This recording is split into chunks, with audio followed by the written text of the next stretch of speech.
వచ్చిన నమ్మకమైన ఇన్ఫర్మేషన్ మేరకు సాయంత్రం విజయనగరం 2 టౌన్ ఇన్స్పెక్టర్ గారు అదేవిధంగా ఆయన స్టాఫ్ సుజాత కన్వెన్షన్ హాల్ మీద రేడ్ చేయడం జరిగింది. Sujatha convention hall top floor మీద 42 మంది గ్యాంబ్లింగ్ చేస్తూ పట్టుబడ్డారు.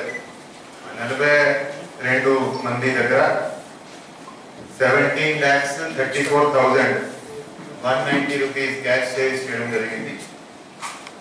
ఈ 17,34,000 క్యాష్ తో పాటు 49 cell phones, 2 cars, 2 motor cycles కూడా సీజ్ చేయడం జరిగింది.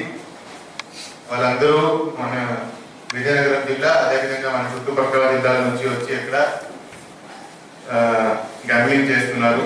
ఈ గ్యాంబ్లింగ్ ఆర్గనైజర్ కాకర్లపూడి కృష్ణమూర్తి రాజు, పూస్పాటి రేగా మండలం సంబంధించిన అతన్ని కూడా ఈ కేసులో అరెస్ట్ చేయడం జరిగింది.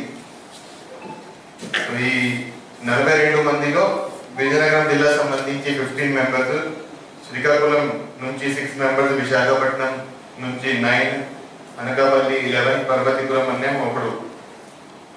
సో ఈ 42 మందిలో 14 మెంబర్స్ మీద 14 మంది మీద ఇంతకు ముందు కూడా గ్యాంబ్లింగ్ కేసులు ఉన్నాయి.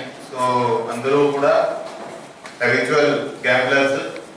సో ఒక ఆర్గనైజ్డ్ గ్యాంబ్లింగ్ దాని మీద నిన్న రేడ్ చేసి 42 మెంబర్స్ ను పట్టుకోవడం జరిగింది. వాళ్ళ దగ్గర 17,34,000 క్యాష్ సీజ్ చేయడం జరిగింది.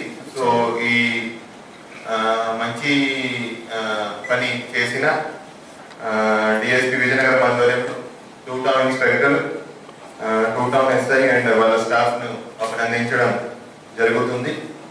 సో మన విజయనగరం జిల్లాలో ఎక్కడ కూడా ఆర్గనైజ్డ్ గ్యాంబ్లింగ్ ఎవరైనా ఆర్గనైజ్ చేస్తే వాళ్ళ మీద ఖచ్చితంగా కఠినమైన చర్యలు ఉంటాయి.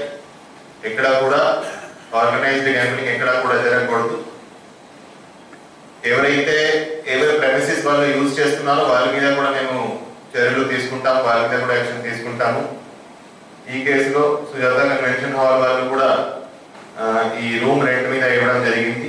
సో వాళ్ళ ఇన్వాల్వ్మెంట్ ఏముందో అది కూడా ఇన్వెస్టిగేషన్ లో, ఫర్దర్ ఇన్వెస్టిగేషన్ లో మేము తీసుకువస్తాము. సో విజయనగరం జిల్లాలో ఎక్కడ కూడా గ్యాంబ్లింగ్ జరిగే వీలు లేదు. అది అందరికీ మీ ద్వారా తెలియజేస్తున్నాం. Thank you.